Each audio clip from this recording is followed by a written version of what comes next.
You're unbelievable.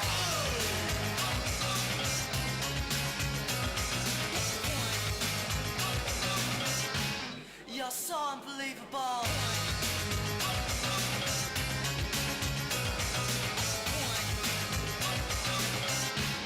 You're unbelievable.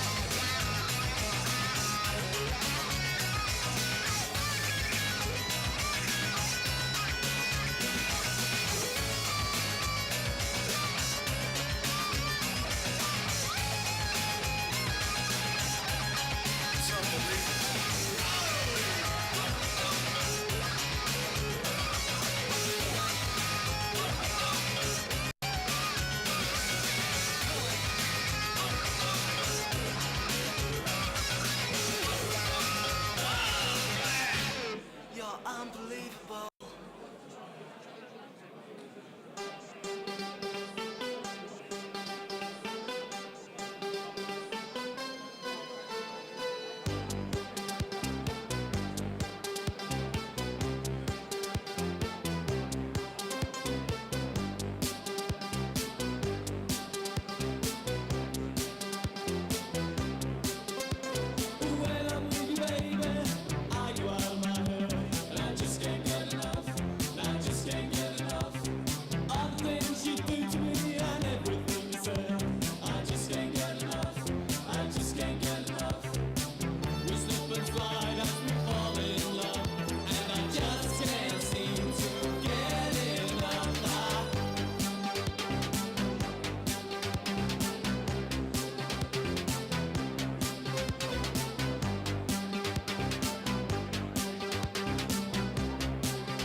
Is a blue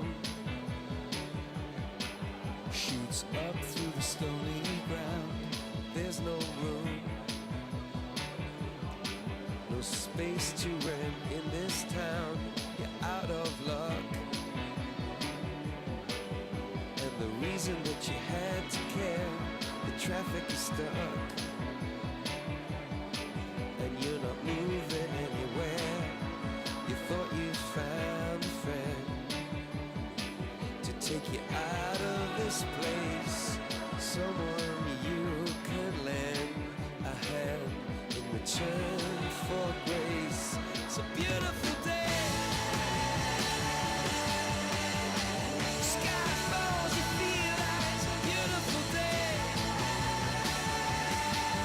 So let it get away on the road,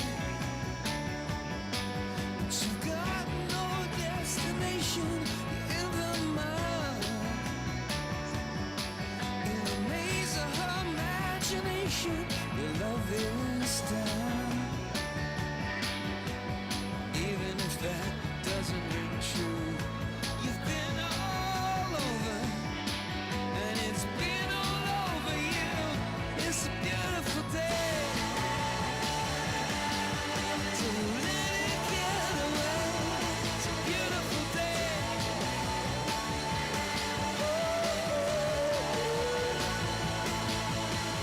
Touch me,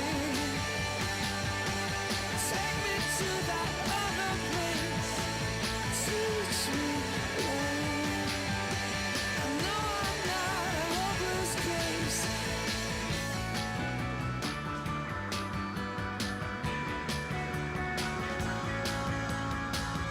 See the world in green and blue. See China right in front of you. See the canyons broken by cloud. See the tuna fleets clearing the sea out. See the bedroom fires at night. See the oil fields at first light. And see the bird with a leaf in her mouth. After the flood, all the colors came out.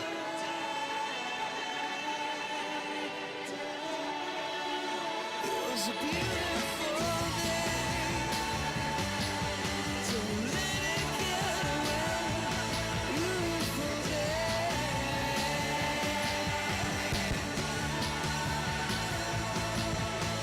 Touch me, take me to that other place. Release me. I know I'm not a hopeless case. What you don't have, you don't need it now. What you don't know, you can feel it somehow. What you don't have, you don't need it now. Don't need it now. It was a beautiful day.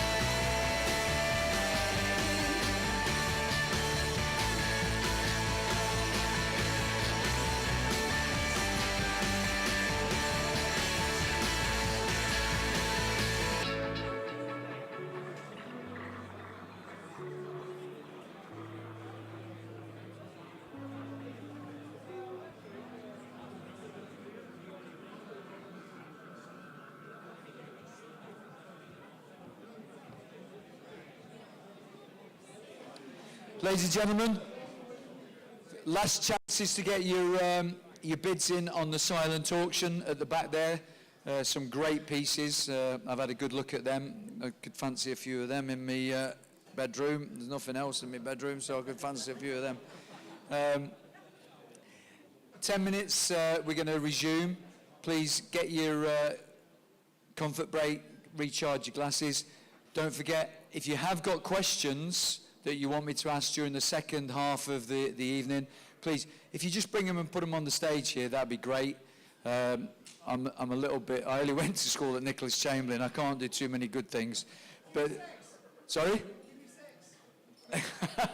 Give me 6. I thought he said sex. I thought it makes you deaf, you know. It makes you deaf. We're not a double act, though, are we? We're not the Symbolics. I'll be Sim. Sorry, no. Anyway, I like it. We have got electric in Bedworth, though. We have got it now, and we've got Wi-Fi. We're doing all right in Bedworth. We're okay. On the Bedworth note, very good friend of mine, Stephen Jakes, here as well. Fantastic teammate of mine. And Dave Ellis, fantastic teammate of mine. It's great to see them because, you know, as you progress in any walk of life, whether shops, offices, factories, whatever, you need your colleagues to help you, don't you? You need those above you to help you. You need your teammates to help you. Those two were fantastic for me. And when I consider that I was lucky enough to play for Coventry and Aston Villa, boo, October 28th, 1978, best day of my professional career. My debut for Coventry City. The best day of my professional career. And we went on to do a little bit better on some clubs, but that is so good that it's what dreams are made of. Dave Ellis, Stephen Jakes helped me to get to Coventry City by our Bedworth Juniors days. And without them, I wouldn't have got to where I got to. And that's fantastic. Even in offices, as I say, factories, whatever, you need the people around you. To be a success at anything, I think you need people around you. And it's a real treat for me to see Dave and Steve and his brother Graham. He's a pain, but it's great to be here. So, silent auction, last bit. Questions on there. I'm bringing the lads on in 10 minutes' time. Get your comfort break, recharge your glasses, and let's move on with the show in 10 minutes. Thank you very much. Thank you. Get plenty of questions because I'm drying up.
I don't care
sculpture at St. Martin's College, that's where I caught her eye. She told me that her dad was loaded. I said, in that case I'll have rum and Coca-Cola. She said, fine. And then in 30 seconds time, she said, I wanna live like common people. I wanna do whatever common people do. Wanna sleep with common people. I wanna sleep with common people like you. What else could I do?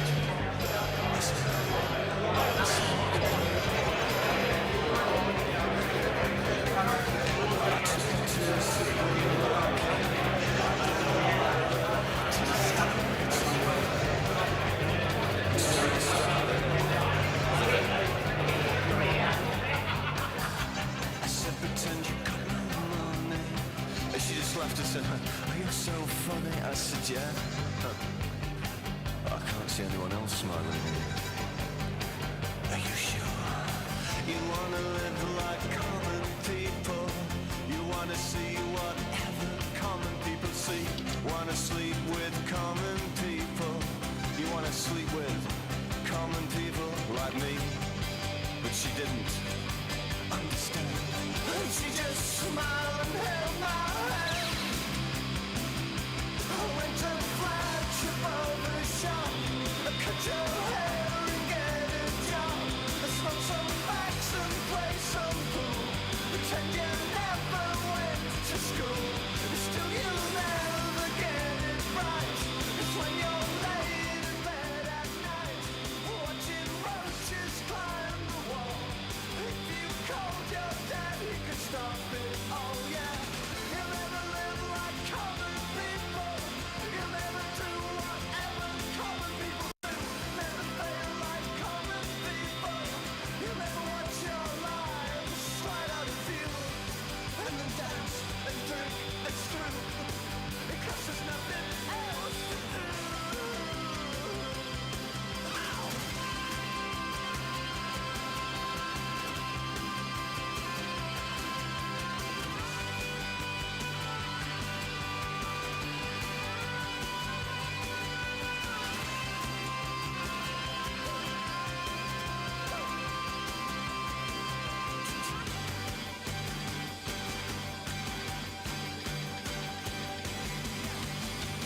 Sing along with the common people.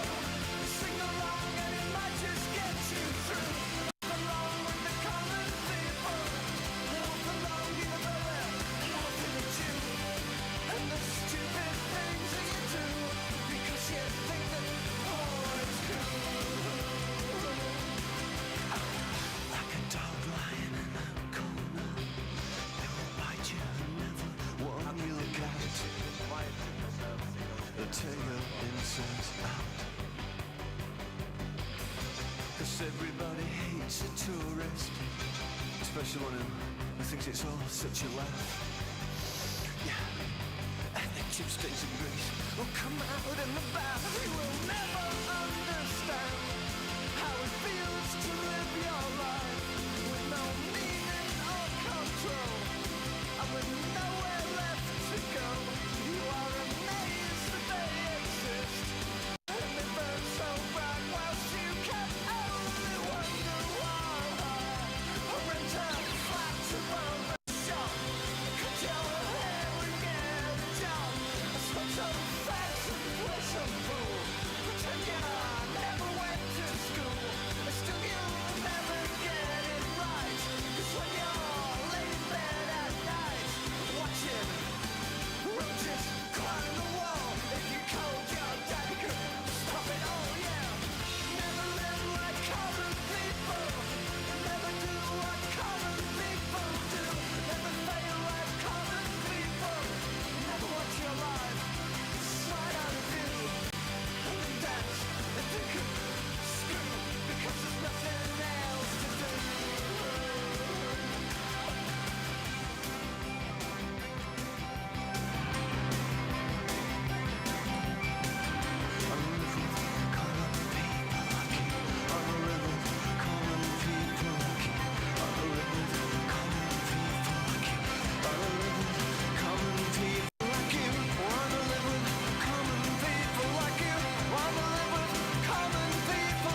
just wanna fly. Lately, did you ever feel the pain in the morning rain as it soaks you to the bone? Maybe I just wanna fly, wanna live but don't wanna die. Maybe I just wanna breathe. Maybe I just don't believe. Maybe you're the same as me. We see things I'll never see. You and I are gonna live forever. I said maybe I don't really wanna know how you got it wrong. 'Cause I just wanna fly.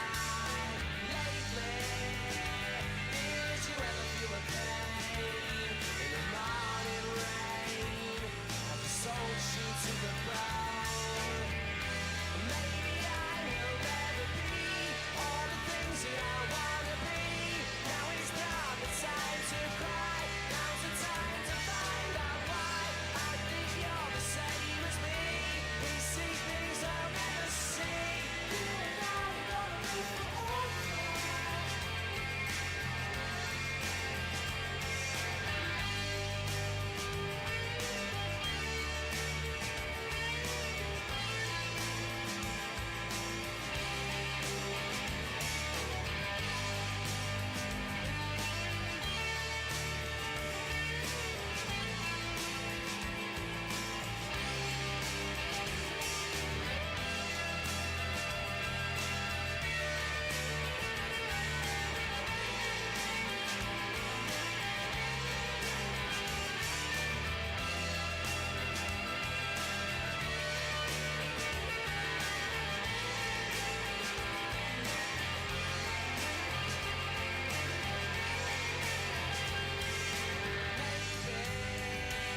I don't really wanna know how you got it wrong. 'Cause I just wanna fly. Lately, did you ever feel the pain in the morning rain as it soaks you to the bone? Maybe I just wanna fly, wanna live but don't wanna die. Maybe I just wanna breathe. Maybe I just don't believe. Maybe you're the same as me. We see things I'll never see.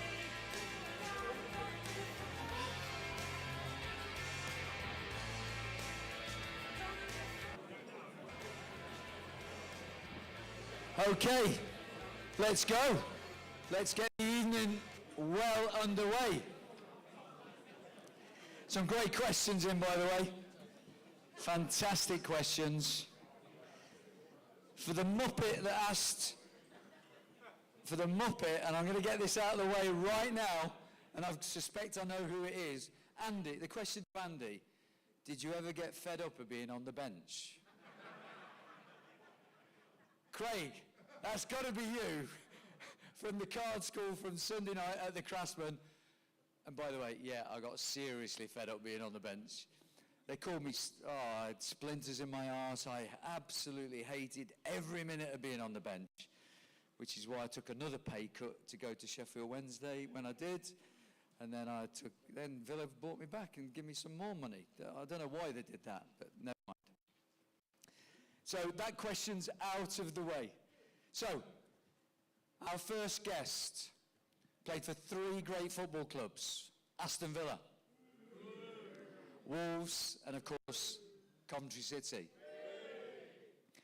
Playing close to 200 games during his career, cruelly cut short at the age of 26, 27, just when he'd broken into the England squad with Kevin Keegan as the manager. It's a savage blow to get your career curtailed. But England under-21 international, a great lad. Please welcome Mr. Stephen Froggatt.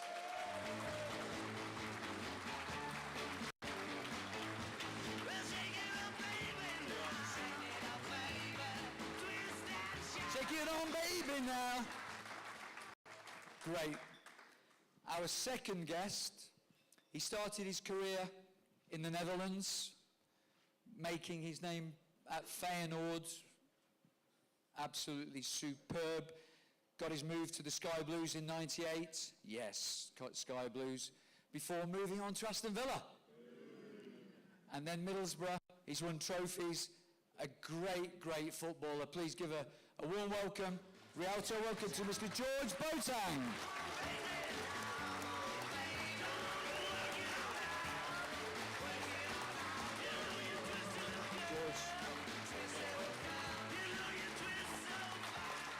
I was almost going to boo myself as well when I heard Villa. Obviously, George didn't get the email. He looks too cool compared to Stephen and me. Steve, what are we doing, mate? He looks cool. He looks too Actually, cool. I was saying to the boys, I got a suit out earlier. My missus went, "You can't wear a suit. You look really old." Cheers, Stephen. We're friends like that, yeah? Our third guest, he's probably the most decorated player I've introduced onto a stage that I've ever had the pleasure to host. 106 international caps, 3 major tournaments. He's won things at clubs that he's been at. He's gone back to Sweden a lot, but he's been, of course, great, great player for Sheffield Wednesday and a big, big hero at the Sky Blues. Give a warm Rialto Coventry welcome to Mr. Roland Nielsen.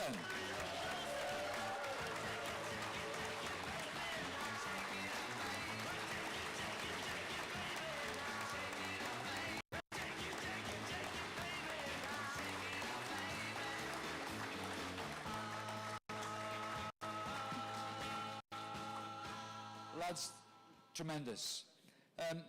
Whilst you three were eating upstairs and I didn't get that invite, but my crisps were really nice. I actually say I've got 2 really good friends. I've got many friends in here actually, but I've got 2 very good friends who helped me, lads, get to a different level at football. I always like to go back to the very beginning and who were the biggest influences on you starting your careers at your respective clubs. Who were the biggest influences for you? Yeah, Steve? Graham Taylor. I mean, I would say this. Why not like that? Yeah, I signed for Villa when I was a 14-year-old boy. I know.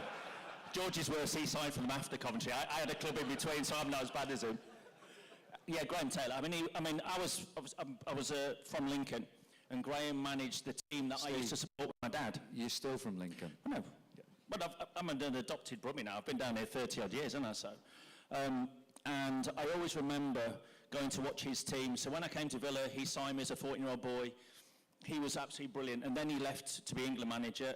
And I think it was his second signing when I went to Wolves. And all the way through my career, he was fantastic. He was such, in a world we know, lads, where there's a lot of egos and he was such a generous, kind man. And the thing he always taught me was that when I was an apprentice and when I got in the first team, he made all the young lads go and work around all the offices at the football club. So I learned how to work in the ticket office. I learned how to work in the merchandise shop. I worked in the kitchens with the old ladies. And what it taught us was, as a football club, it's not just the players. He made us realise, actually, the whole club means everything. There's no hierarchy. The players are as important as the tea lady, the kit man, everybody. And that was something I kind of took all the way through my career as I went through. George? Yeah, with me was a youth team coach back in Holland as a little boy. My parents were obviously working, so when I started playing football, I had a youth team coach when I was about 12 years old, 13, behind here. And yeah, he just helped me through training, picked me up, brought me to training, brought me back home. So he kind of inspired me. And then there was interest from a small club called Sparta in Rotterdam. They wanted to sign me as a pro, but then he said, "George, you could do better than that. Don't go to Sparta, just wait." And he was right, because 2 years later, Feyenoord Rotterdam came, which was like the big club. And then he helped me actually to go there, do the trial and sign. So that was really a big, big inspiration. I still speak to them. Both of them was a youth team coach with his wife. Both of them really, really helped me in the beginning a lot. Roland? Well, I came when I lived in Helsingborg. I was young. I was only 17 when I started with the first team, and the first team manager there, he gave me a chance, and he gave me a chance in it doesn't matter how old you are, it's what you do on the pitch, and that's something that I took with me straight away, and because of that, I managed to get myself in to the starting 11 with the first team when I was only 17, and that helped me out.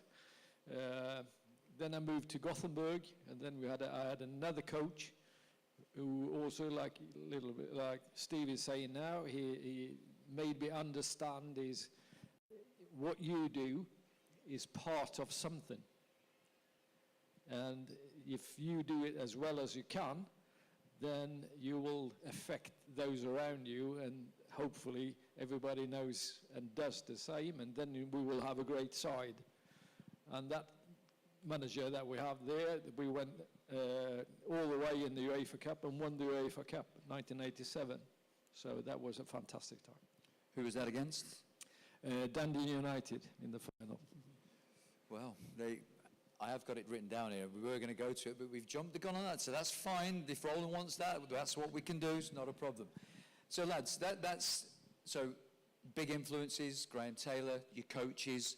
I happen to mention to the folks there, my debut for Coventry City, October 28, 1978, was the best day of my professional life. Went on to win things. Your debuts, how special is that for the pro clubs? Stephen? Yeah, I think important. I mean, for every club I played, it really important. As an 18-year-old boy, I remember my first game was away, first full start was away at Arsenal, who were the champions. And I was playing against England's right back as an 18-year-old boy. And that was terrifying because you're playing in front of Highbury as it was. And the feeling, your first game, lads, you know, it's like, it's a real special moment. And then when you get signed for Mini, then the pressure levels notch up a little bit. And then my debut for Coventry was, does anybody remember who it was against? Aston Villa. Oh, we didn't know we're getting a quiz as well here, so honestly, it's not Bradley Walsh the chase, it's a genuine question. And honestly, I've got to be honest, when Andy Turner, a good friend of mine. The Telegraph, and he said to me, he said, you do realise that Coventry hate Villa? And honestly, I didn't know, because even though I played for Villa, it was West Brom, Blues, whatever. When I played for Wolves, it was hated West Brom. So when I signed for Coventry, I had no idea. So I didn't realise on my debut, it was such a big thing. We got on that day, we got beat 2-1. So it was great. And you obviously, we all played in that game, I believe, when we beat them 4-1 at Villa Park. So that took the heat off us a little bit. That's the question I've got written down as well, so we'll just go to that one later as well. George, your debut? Yeah, debut for Cov. Or even at Feyenoord, you know? No, I think the debut for Cov is quite an interesting one, because how the transfer happened, not many people know this. But I was in Holland, and obviously I wasn't happy because I was being playing everywhere. I was very versatile, could play left back, right back, centre back, everywhere. And I just wanted to focus on one position.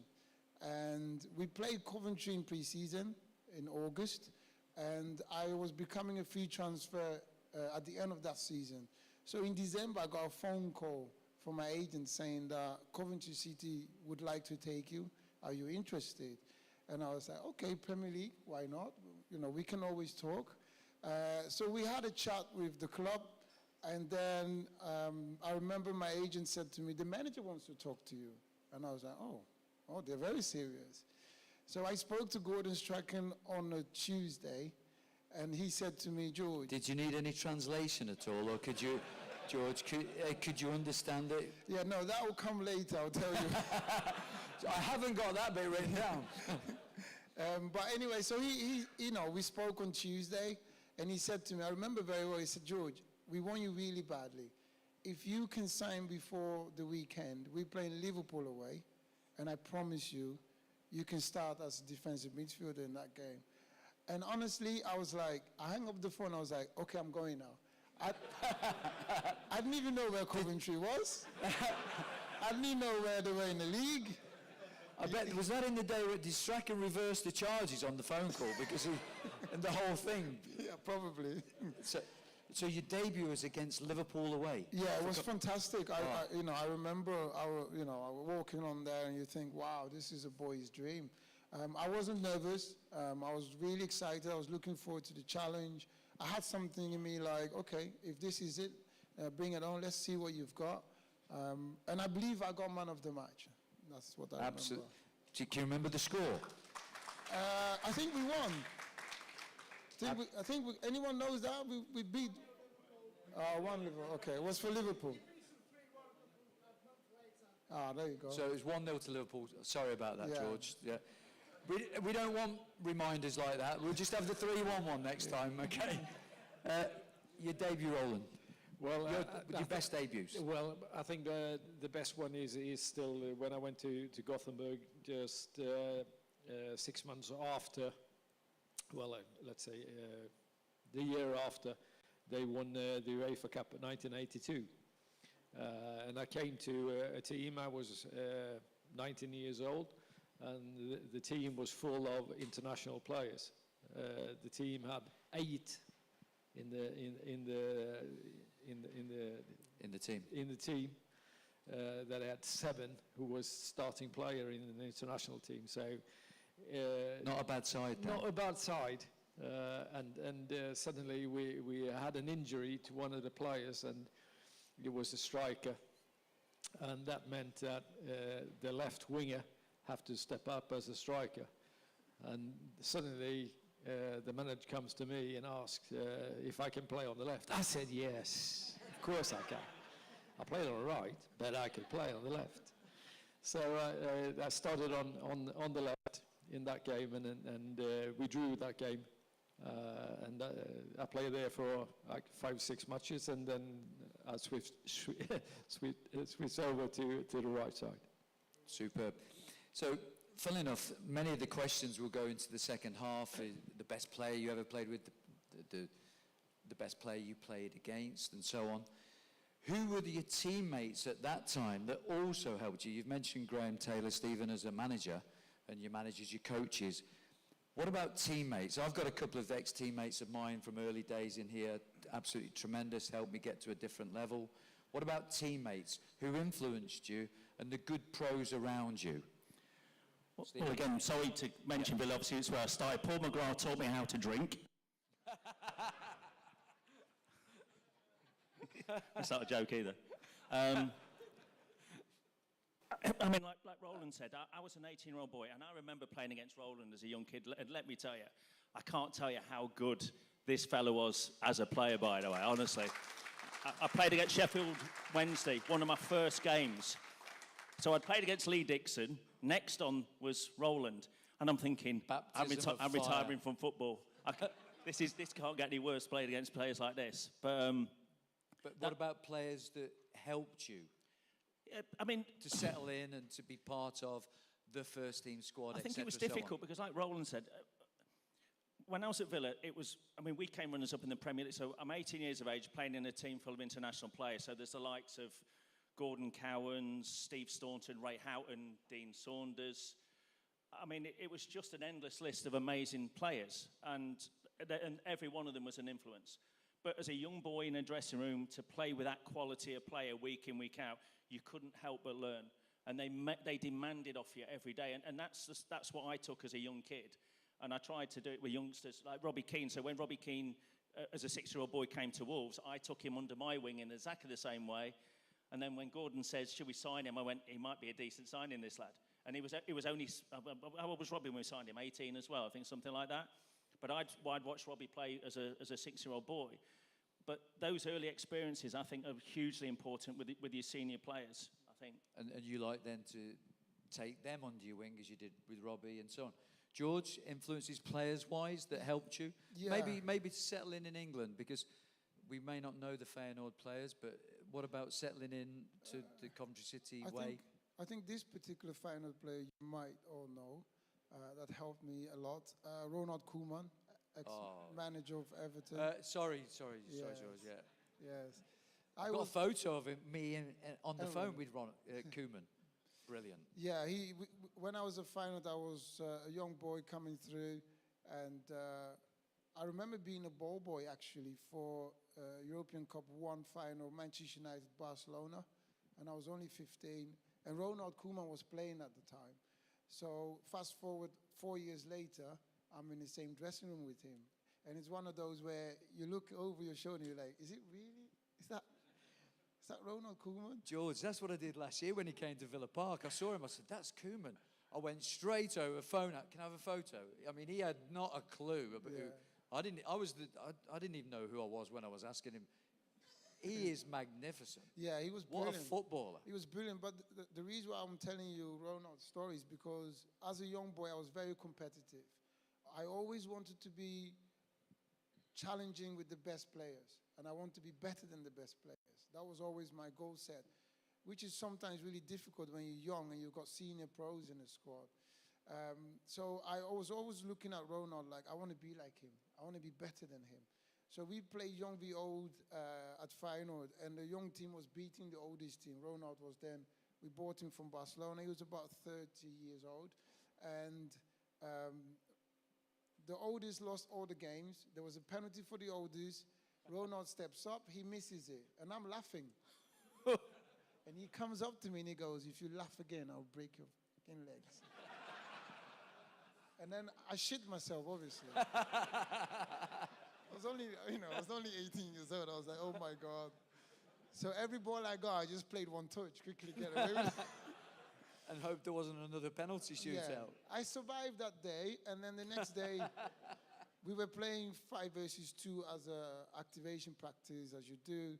And I was in the middle. The ball goes up in the air. I tried to head it out, and then I could just feel this elbow coming through. Bang, blood everywhere. And I was like, okay. I knew where it was coming from. So I stood up, went inside, cotton in there, some paracetamol, went home, slept. But then afterwards, I think what was beautiful was he started actually coaching me, and he started telling me, George, I watch your game. You run too much with the ball. Pass it to me and then run. And then when you get to 1v1 situations, use your pace, use your skill. And gradually, he was actually making me better than what I was in reality. So he helped me really develop my game, and we became best friends. And until today, I would never forget how good and how well he treated me at Feyenoord. Absolutely terrific, terrific. Roland, any players-wise influences like that? Yeah, well, I have a shorter story than George. Yeah. Otherwise, we'll be here the whole time. No, I had a player at that stage. His name is Toby Nielsen. He was absolutely fantastic. Unfortunately for him, he had when he played for the national team, he always get too nervous, so he couldn't perform. But in the club IFK, he was magnificent, scoring lots of goals. And he was around 30, and I was there. I was around just 20. He came back from Kaiserslautern. He was a professional there. And we were running, and the whole team was running. And I was running back with him. And then he looked down. He was quite tall. So he looked down to me and he said, what are you doing here? I said, I'm running. No, you're not. You're running with me. I'm 30 years old. You're 20. You should be up front. And I mean, now. So I sprinted up and I stayed in front. And I learned from him that if you want to be the best, you need to be in front. And after that, I was always in front, always running. So I kept that through my career. Always tried to be at the front. If anybody is better, then they will run in front of you. I think there's a bit of a theme here, isn't there, of being the best, which is, I think, absolutely typical of all pros. Would you agree, Steve? Yeah, I mean, everybody wants to get in the game, not just to take part. You want to get to the highest point you possibly can, chaps, don't you? I guess I think everyone, we're all made that way, aren't we? That's the DNA of, I think, of being a footballer. Yeah. So, again, George, you mentioned a dream. The debut's a dream. Growing up as youngsters, who was the player that you thought that you wanted to be? Who did you idolise? Who did you think, he is the best player in the world. I want to be like him. I mean, Kenny Dalglish was my favourite player as a kid, but the player I used to love was Chris Waddle. I used to love Chrissy Waddle. I mean, I always reminded my old teammate Steve Staunton. I watched him in a game. In fact, he was playing for Sheffield Wednesday, and you played in the game. And he turned Steve Staunton out. I mean, he was tied in knots, and I was laughing from the stands at Stan because he just couldn't handle him. But he was brilliant. I mean, you played with him. He was different gravy, wasn't he? Fantastic. In terms of his skill. But as a winger, you want to go out and entertain. You want to do you want to get bums off seats, and he was the best in the business at that. George, who would you have aspired to want to be the best? Yeah, as a youngster in Holland, growing up, Liverpool at the time was like the best team. So I always looked up to John Barnes. I enjoyed how he played. The only problem was I'm right-footed and he's left-footed. So I didn't know how I was going to do that. But I just enjoyed how he was playing, the power, the speed, how he could maneuver and move around players, and that magical left foot. I was always like, I want to be like him. Roland? Well, I'm a little bit older, so... and I'm older than you, mate. Yeah, so yeah. No, for me, it was George Best. The skills, the brain. But Roland, when I played with you, you never drank. No, but you didn't see me on the side, did you? No, George I didn't Best. drink as much. No. George Best. So this also then, Northern Ireland actually trained at Rialto one time. They were having an international match. I played against George Best. He was absolutely magnificent. I was in the youth team. He nutmegged me twice, and I'm just bewildered. Absolutely. Who do you three think is the greatest player ever? As you mentioned, George Best, because he's often mentioned in the particular era, and we've got a very mixed crowd of age groups here. So, who would you say is the greatest player ever, in your opinion? I suppose we've all got different eras, haven't we? People might have seen George, but in my era, I'd have to say Diego Maradona. I mean, he was just something else. I mean, left-footed. He just was so gifted. He was unreal. Was he also? Who was your favourite player, Steve? Apart from Waddle, of course, but you'd say Maradona. Well, Zidane. In most recent years, I would say Zinedine Zidane at his best. He was just. I mean, he's World Cup winning captain, Real Madrid. He was incredible. Absolutely brilliant. Yeah, I enjoyed. For me, was Ronaldo, the fat Ronaldo.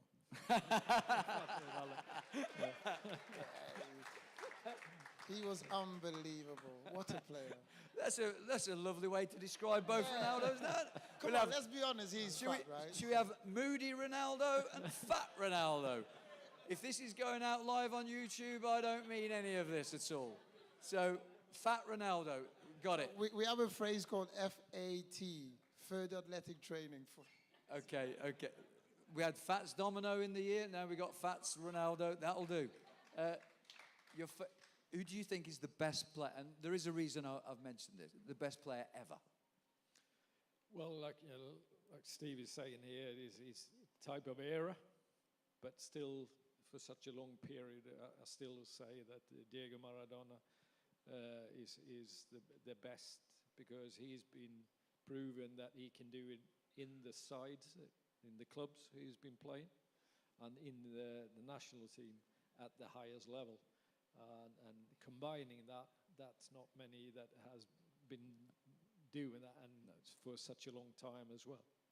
Coincidentally, I hosted an evening with Terry Butcher in Atherstone about a month ago. He hates Maradona more than anyone I've never known. Anyone hates somebody. He says, if he walked in here now, I said, it'd be a bit difficult, Terry. He still wants to punch his lights out. He is that angry about Maradona. He would never... Oh, I'm glad he's not here tonight, because he'd be fighting you as well. Great company he was also. And, of course, Terry came to Coventry as well. The reason I mentioned best player ever, and I've never mentioned this on an evening with, mine, and I think he's the greatest player of all time, is Johan Cruyff. For me, Johan Cruyff, he probably made and helped to shape Koeman what he was at the Barcelona days. His total football, he was way above it. Pele, George Best, but Johan Cruyff for me was and always will be number one. Absolutely tremendous. But is that not the beauty, lads, of football, that we've all got our own opinions and everyone in this room will also have their own views. Early days, football, Villa, exciting. You get your move to Wolves with Graham Taylor. Happy with that? Yeah, I mean, I was. I mean, the thing is, you always have disagreements with managers. And I'd played the entire season in the team that came runners up in the league, and we got to the cup final. And we were playing Man United. Was that when you played Tranmere in the semi-final? I was commentating on the Tranmere Villa. I mean, Tranmere in the semi-finals of the League Cup. Yeah, I was commentating. You played? No, I didn't play in that game. No, I was injured in that game, and I played all 7 league games before the cup final, and there was a contract issue, and I didn't sign a contract. And Ron said to me, if you don't sign your contract, you won't play in the cup final. And I thought, yeah, he ain't going to do that. I played all 7 league games. Not only did I not play, I wasn't even on the bench. And I started the league game against Chelsea at home on the Tuesday night, and I decided I was leaving the club at that time. Because the problem is anyone who knows, when you come through, you guys particularly will know, when you come through a club as a kid, you tend not to get as much respect because they think you're a kid. It's a thing until someone buys you for like money, and the level of expectation obviously rises, but so does the level of respect from the team you go to, because they have to treat you slightly better because you're actually an asset to the football club, because they can sell you on again, can't they? So I then made that move. I decided I needed to leave and try something new. And Graham was manager at... Well, it was a perfect fit for me because, half Wolves. of my... You know quite a few of the boys there. So Paul Birch was there. Little Birch, he God rest his soul. Gordon Cowans was there. Tony Daly was best man at my wedding. He was there as well. So I kind of felt like I was going from one dressing room that I'd been in to another with a manager that I knew really well. So I felt totally comfortable going there. Tony Daly, by the way, I saw him this week, actually. Oh, crikey, he looks fitter now than when he played, and he was fit. Well, I call him, you know what, I call him Foghorn Leghorn, because he's got really tiny legs, and he's about that wide now, isn't he? But he wears the tight-fitting, a bit like George, he wears the tight-fitting, the trendy gear, he looks good, and Tony, yeah, but, so you had half a Villa team, so you actually went from Villa to Villa, really? Yeah, kind of, yeah. George, so early days, the playing times, and Feyenoord, Coventry. Yeah. Successful season? Successful seasons, early days. I think the transition from Holland to England was a big moment in my career, because at the time I was young, I was playing Holland under 21s, and back home the expectations was that I was going to go and play for a top 4 team, but I ended up at Coventry. No, but that's not to be disrespectful, because I chose that because I wanted to develop my game. I knew that I could do far better than where I was, and I chose Coventry because I thought this would be a really good fit for me. And in my mind, I thought you do 1 step backwards, you're going to go 3 steps up. So that was the thought behind it. Okay, so whilst we're on that then, that particular season, I believe you scored at Villa Park a couple of goals? Yeah. 68 years, Coventry hadn't beaten Villa at Villa, and you actually scored I was at that game, funny enough, as well. I was at that game. The FA Cup game was far more interesting, I thought. Yeah, because I remember I normally don't sit in the front of the bus when we were going to grounds, but when on this particular occasion I sat in front, and Gordon Strachan sat just above me. And Strachan came to me as we arrived at the stadium, and he goes, "Do you know we've never won here?" And I was like, "Really?" He's like, "Yeah, we've never ever won here." I was like, "Okay." So then that was the motivation for me to say, "Today we're going to win here." And Good psychology. Yeah, I think you all remember how the goal went when the ball was switched, and I flicked it over the fullback, and then go around Gareth, and then Vero Modovan scored. So after the game, this was brilliant. After the game, I went to go to strike and I said, did you used to come here with your reserve team? That wasn't too difficult. Roland, good success in Sweden, as you say, UEFA Cup win against Dundee United. Then you get your move to the UK with Sheffield Wednesday, where you embarked on a very, very good spell with Sheffield Wednesday. What were the highlights? I mean, Sheffield's brutally cold at times, but a great city. Your memories of your time at Sheffield Wednesday, please. Well, when I first arrived, they were, I think, the 17th place or something like that. They were struggling, and Big Ron was there, and then he told me, if you come here, you will be the last last bit in the puzzle, because I've tried 5 right backs now, and I can't make it work. But if you come, then we'll make it. So I came, we made it work, but not good enough. So we were relegated the first season on a goal difference. I think it was, I can't remember who it was, but they scored in the 80th minute. And that meant that we go down on a goal difference. But after that, we were back in the Premiership.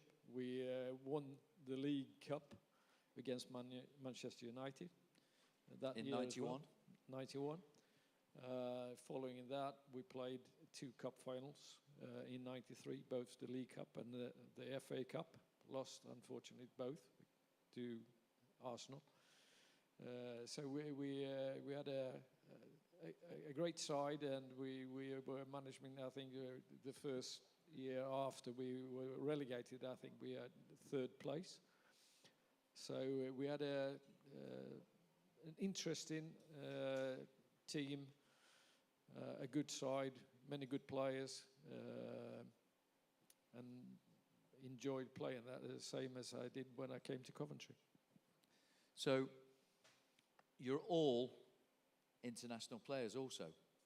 At what stage, under 21s, full caps,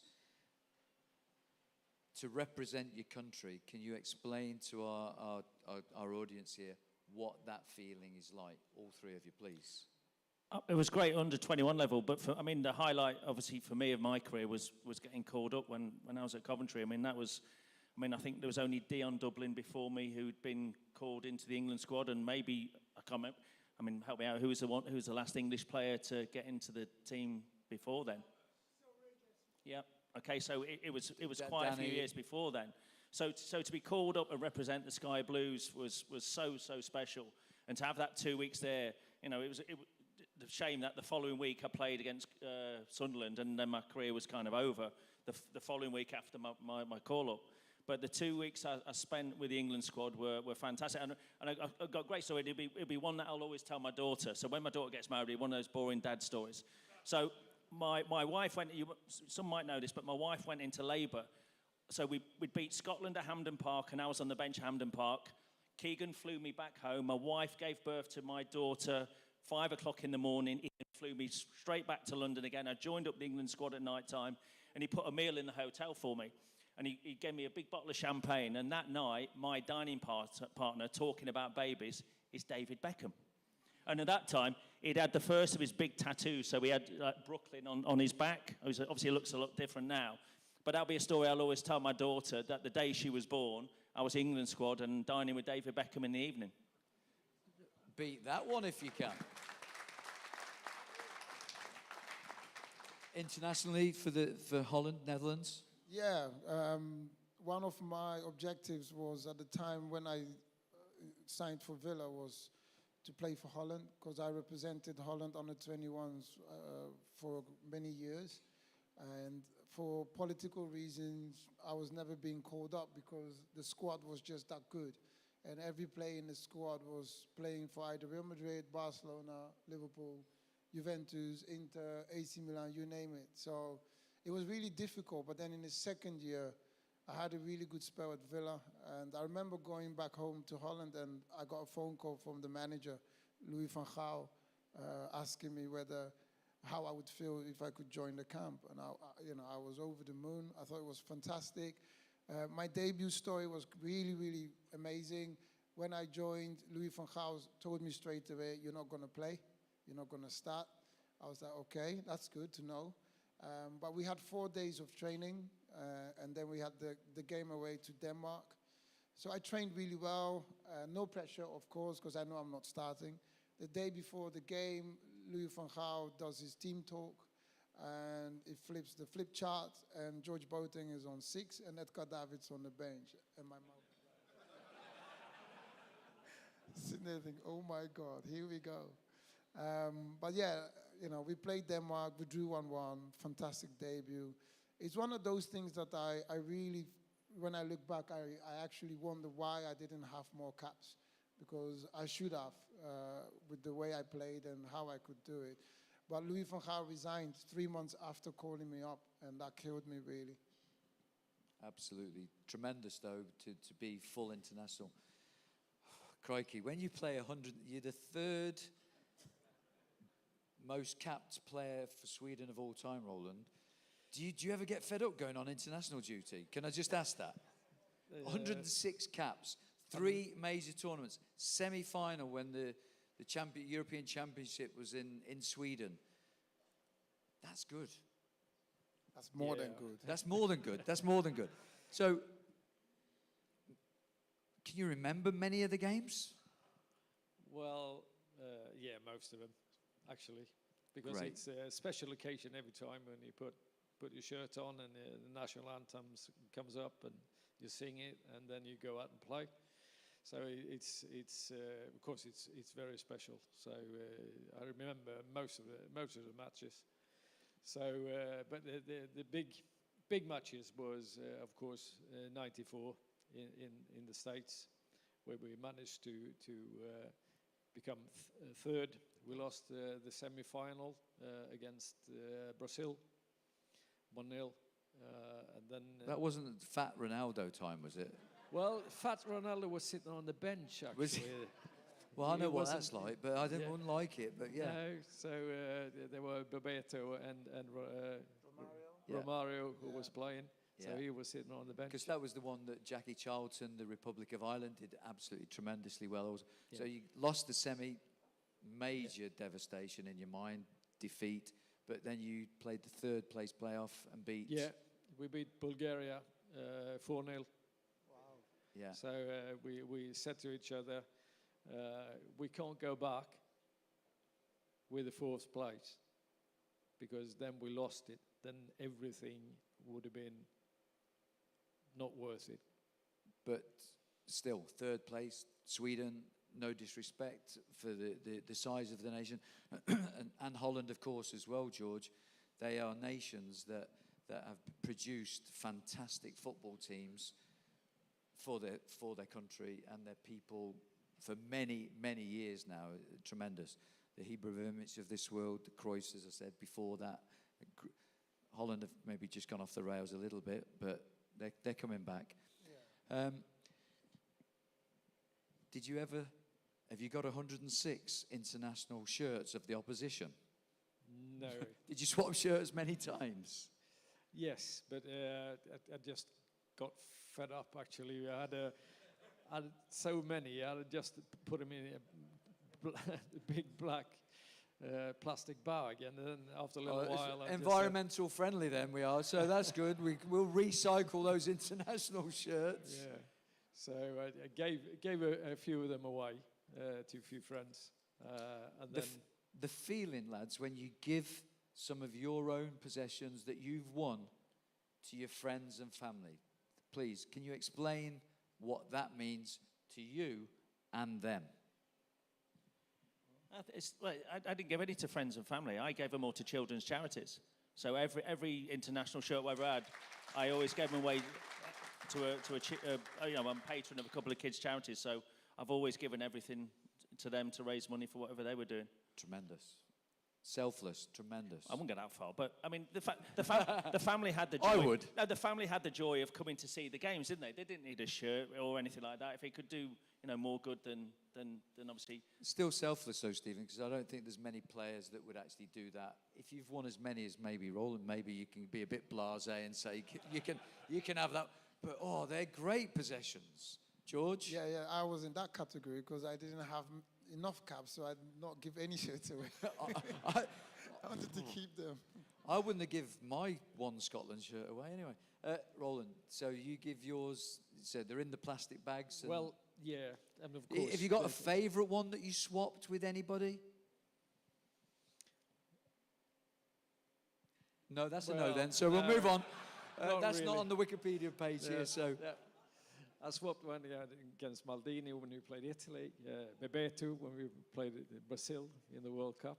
So, like I said, I gave most of them away, both to charity and for other reasons. Nowadays I don't have any shirts. I got a call last year from somebody who was collecting Ozzy Ardiles' all of his belongings from his career. He gave me a call. He says, Andy, I believe you got Ardiles' shirt in the Charity Shield, which I did. I said, yeah. He says, do you want to sell it? I said, no, actually, I'll give it to my brother. I can ask my brother. Stephen knows my brother. Stephen knows my brother's loaded.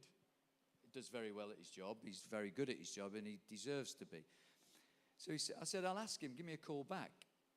So the funny thing about it is, though, that the Charity Shield is such that it's the Charity Shield. I went to Ardiles at the end of the game. I said, swap shirts. He gave me his shirt. I went to take mine off to give him, and he went, no, don't bother. That's true. I've got my shirt and I got Ardiles'. To cut a long story short, I got the call, £1,000. So I said to my brother, he'll give you £1,000 if you want to give him Ardiles' shirt. No, not interested. So my brother still got Ardiles' shirt. So to my brother, that meant so much that he didn't want to swap it. And I've got my shirt that I wore in the Charity Shield, and my brother got Ardiles'. Did you know Nigel Spink at Villa? Did you ever play with Nigel Spink? No. No. Was Did you play before with me. Spink? Oh, God, I was with him for years, yeah. Yeah. He got in the European Champions League final. Now, he got their goalkeeper's shirt.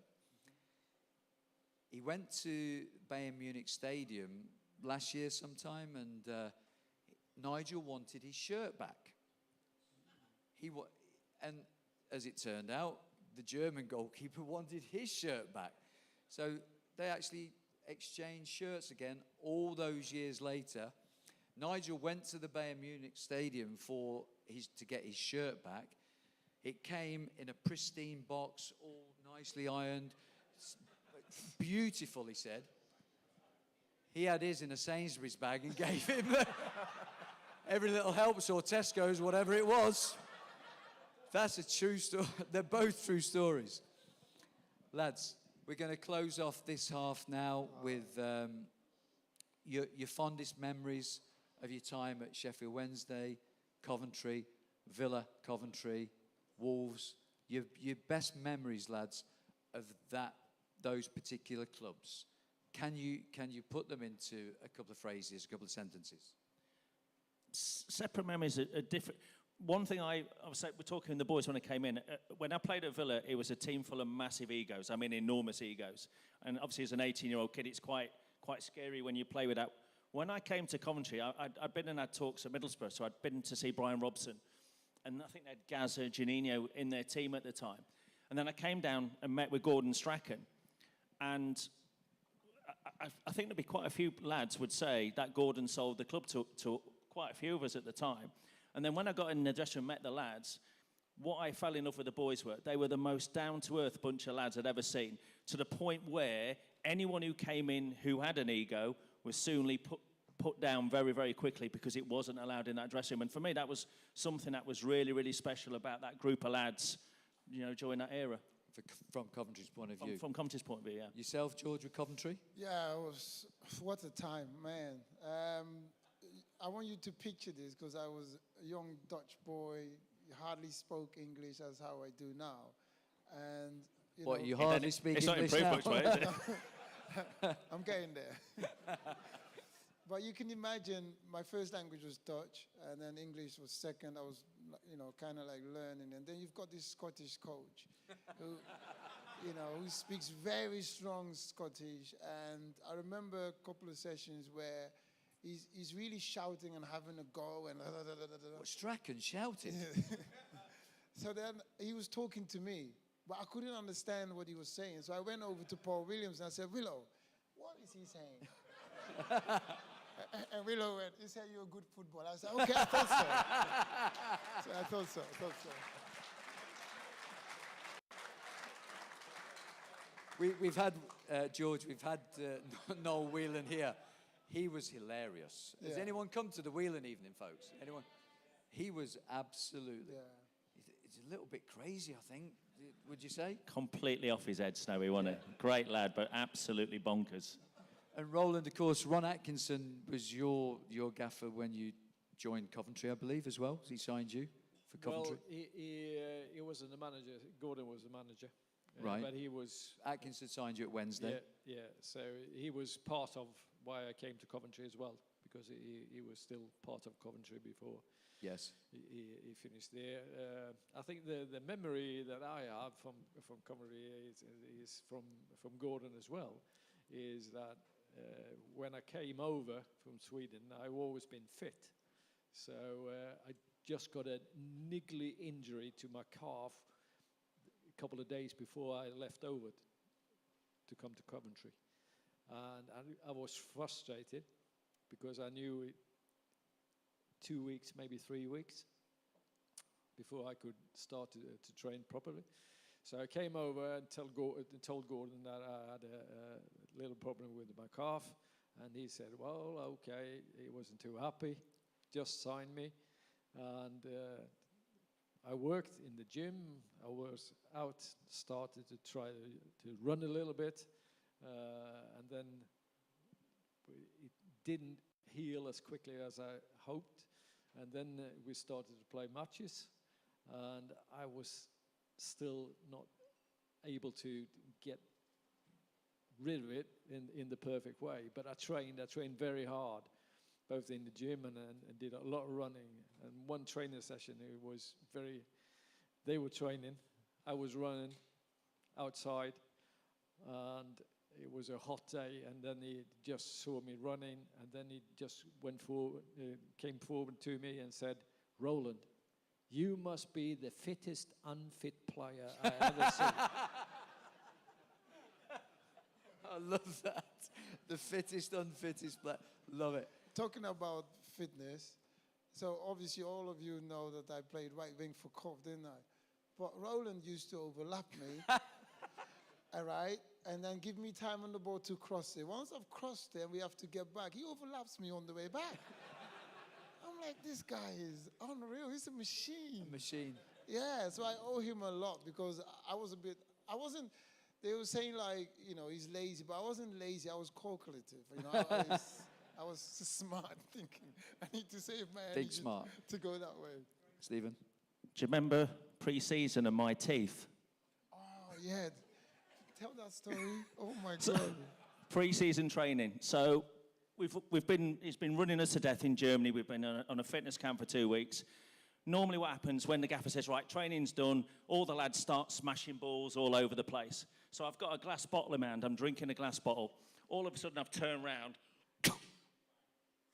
Fucking teeth everywhere, like that, pockets everywhere. He's booted a ball from 60 yards and I've turned around and he's just caught me smack on. So to be fair to George, he's come over, he's really apologetic as I'm picking my teeth up off the fucking floor.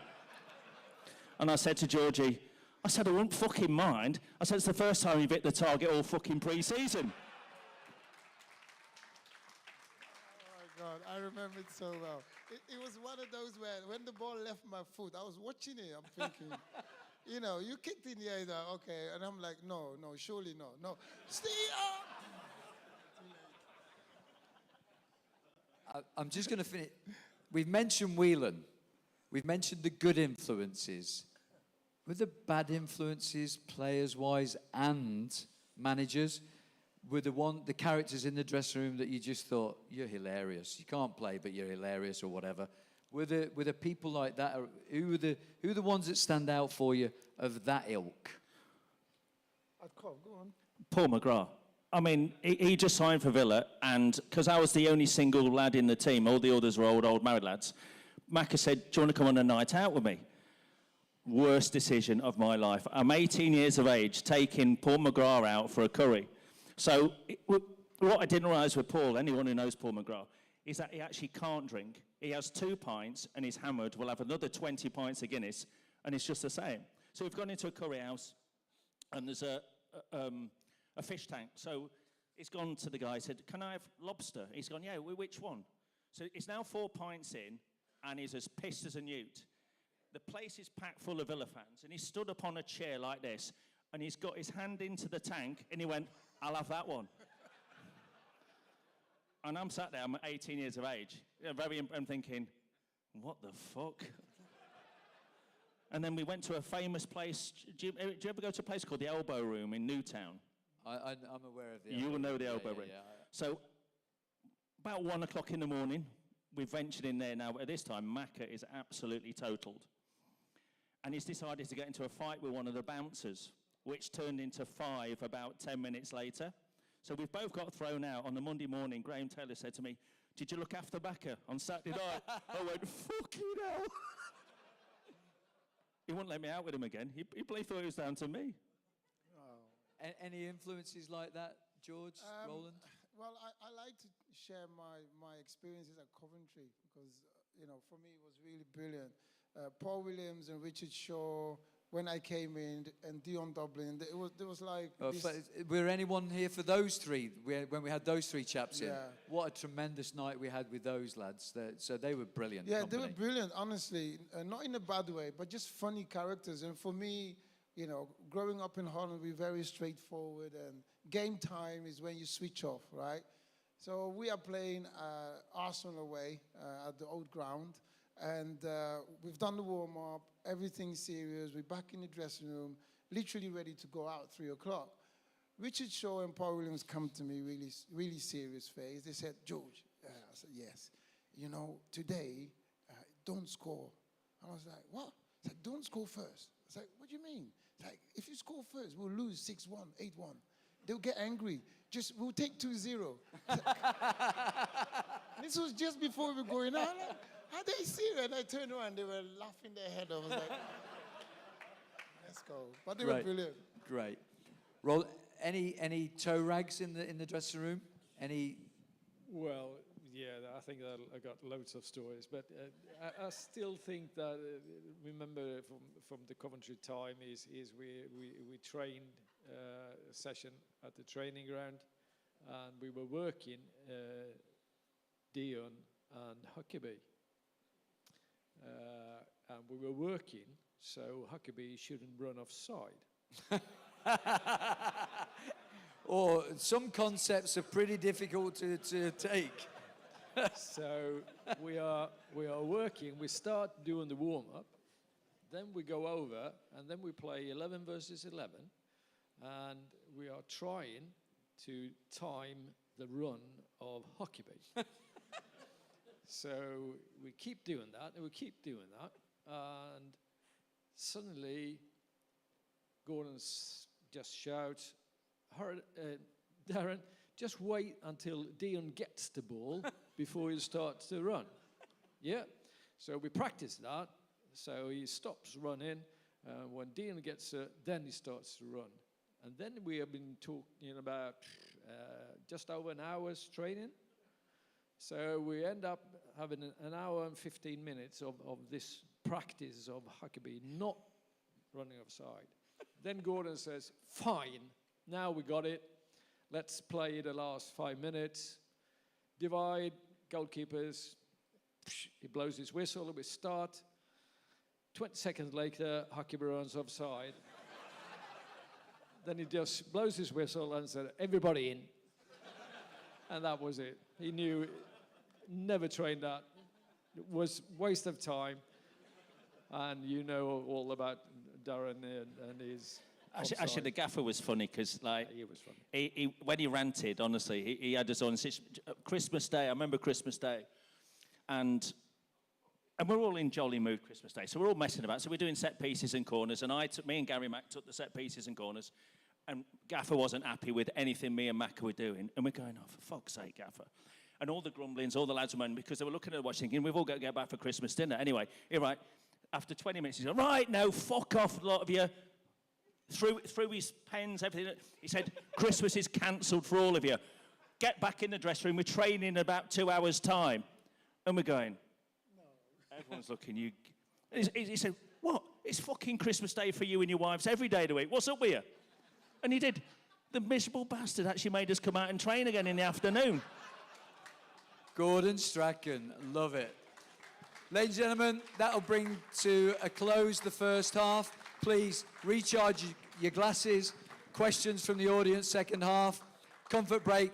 For now, we'll have 10 minutes, we'll resume. Thank you very much, Stephen, George, and Roland. Thank you.